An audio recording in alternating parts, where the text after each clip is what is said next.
जला दो ज्ञान का दीपक, अंधेरा दूर हो जाए।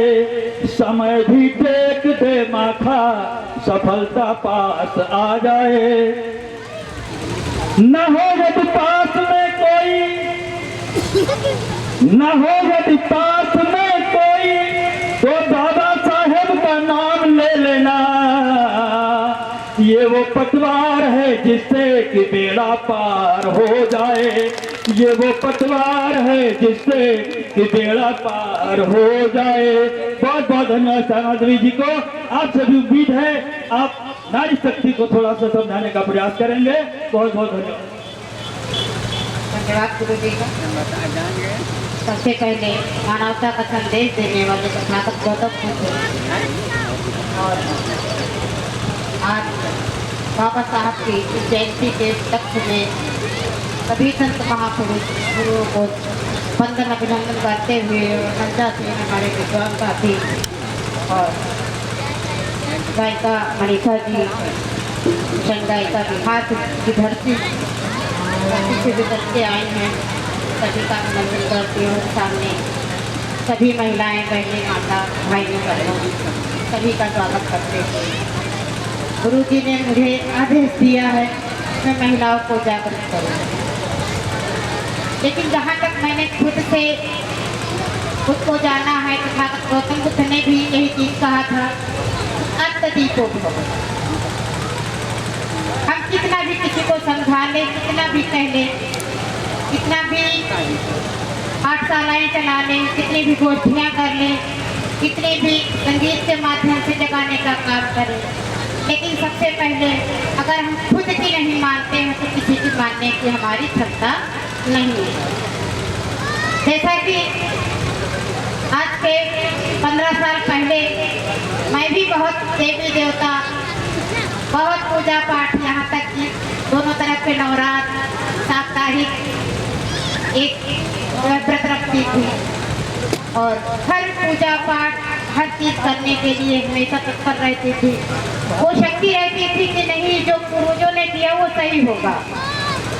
लेकिन धन्यवाद करती हूँ सोशल मीडिया का और धन्यवाद करती हूँ अपने पति जी का। जब हमारे पास सोशल मीडिया का सहारा आया बहुत, तो जब देखने लगे कि अरे जिस समाज में हम जीवन जी रहे हैं वो समाज कहाँ का है और जो ये सोशल मीडिया के माध्यम से आ रहा देखने को ये क्या है। और धीरे धीरे एक मैं शुरू से ही मैं किसी की मानती नहीं थी, बचपन से ही मान के चलिए पिताजी भी ऐसे थे हमारे कि हमेशा साथ ले जाने का काम करते थे। साथ में जब से 25 साल हो गया शादी को, कभी भी कोई भी प्रोग्राम होता था तो पति देव भी साथ में ले जाते थे। इसलिए इनका लोगों का भी बहुत बहुत धन्यवाद, क्योंकि देखने से ज़्यादा मान के चलिए समझ में ऐसे कम आता है जिस प्रकार से हम लोग अपनी जो व्यवस्था बदले हैं, पूजा पाठ, रहन सहन, खान पान और यहाँ तक व्रत त्योहार सब क्या है देखने से ही हम लोगों को आया है।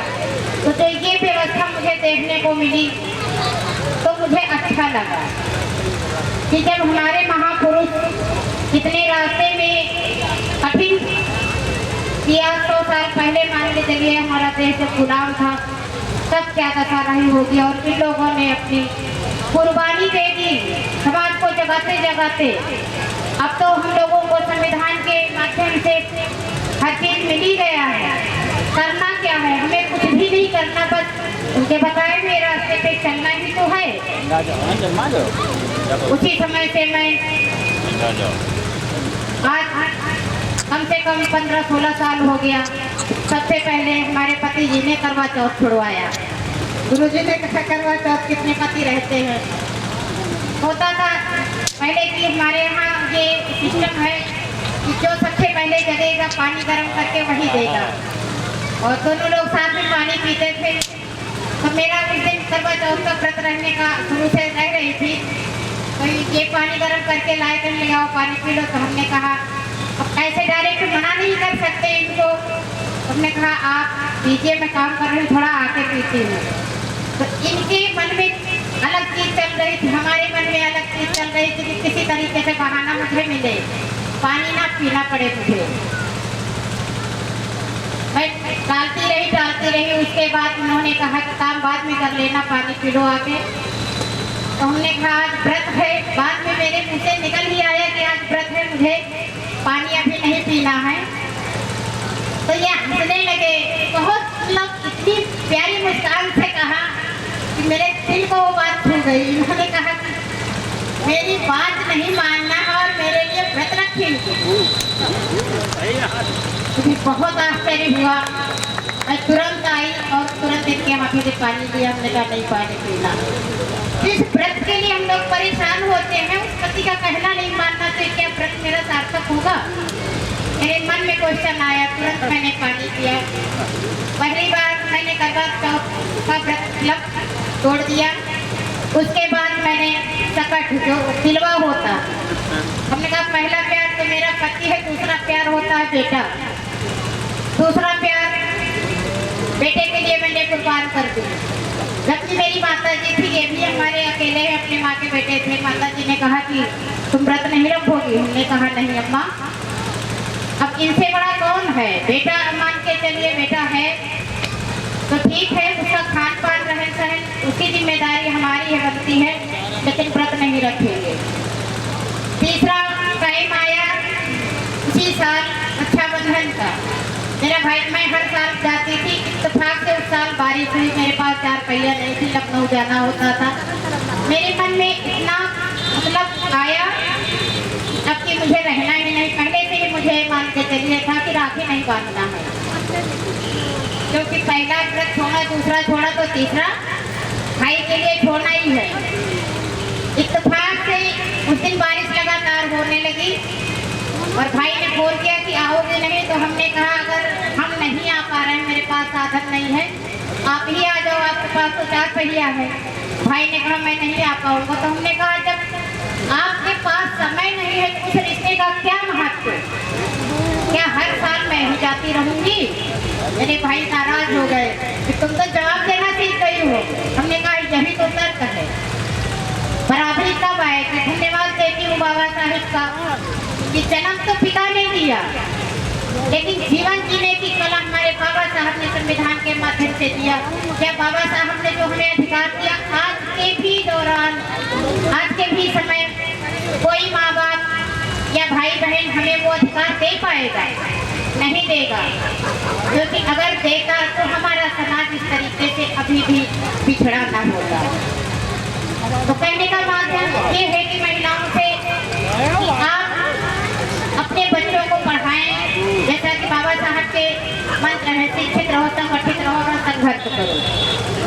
तो शिक्षित तभी माना जाएगा कि जो भी बात कोई कहे वो आपके दिल को छुए और उस चीज का मतलब निकलो। इस प्रकार के तथागत बुद्ध ने कहा अत्यधिको भव। तो अब अत्यधिको भव का मतलब मेरी कहनी मत मानो, आप सोच रहे हैं। तथागत बुद्ध ने कहा मेरा भी कहना मत मानो, अपने अंदर आपके समय की जो समय की मांग हो आप उसको मानो। तो यही कहने का मतलब है कि आज के समय में तो मैं ना ही कोई पूजा पाठ करती हूँ, ना ही कोई मान के चलिए व्रत त्योहार कोई कुछ नहीं करती हूँ। सिर्फ दीपावली का त्योहार मनाती हूँ, क्योंकि मेरे माइंड में आता था कि बुजुर्ग पहले यही कहते थे दीपावली के दिन ज्ञान की पूजा होती। मेरे पिताजी बचपन से ही कहते थे कि दीपावली के दिन पढ़ाई करो जरूर, उस दिन लिखना पढ़ना जरूर जो है कराते थे। और जब मैं देखती थी कि बुजुर्ग लोग जो तंत्र मंत्र की शिक्षा लिए रहते थे, उस दिन जगाने का काम करते थे, तो मुझे वो चीज़ अच्छी लगी कि मेरा त्योहार तो ये है, क्योंकि मुझे पढ़ना चाहिए। पढ़ने के माध्यम से हमें वो ताकत मिलेगी कि आप लाखों की भीड़ हो, लेकिन अपनी बात कहने का तुम्हें दम होगा, तभी आप सार्थक रहोगे समाज में। आप ये नहीं कि कोई नेतागिरी से पहचान हो, आप स्वयं अपनी पहचान करें। नेतागिरी करना बड़ी बात नहीं है, लेकिन समझना बड़ी बात है कि आप अपने अंदर बदलाव लाएं। और समाज में एक और छोटी सी प्रार्थना थी कि मैं जब समाज में निकलती हूँ तो शादी ब्याह का देख के बहुत आश्चर्य होती हूँ। मेरे भाई बहन करते क्या हैं कि बेटियों की शादी होती है तो 10 बिस्वा 5 बिस्वा खेत बेच के रंगारंग प्रोग्राम करने के माध्यम से बेटियों की शादी करते हैं। और मेरा आप लोगों से अनुरोध है कि वो 10 बिस्वा खेत अपनी बेटी के नाम स्वयं दान कर दें। और जो हमारी सामूहिक शादियाँ होती हैं गवर्नमेंट के माध्यम से, आप उस शादी में काम जो है कि शादी कर दें। वो बचत कहते हैं ना कि समय और धन सही समय पे खर्च करना चाहिए, अन्यथा हम रोड पे आ जाएंगे। तो इसी के शब्दों के साथ मैं अपनी वाणी को विराम देती हूँ। अगर कोई गलती हो गई हो तो क्षमा करने का कैसे करना। धन्यवाद। बहुत बहुत धन्यवाद आदरणीय सम्मानित देवी जी को। साथियों, एक सूचना है, आने वाली 10 मई को ग्राम पूरे शुक्लन मजरे महिया सोनरिया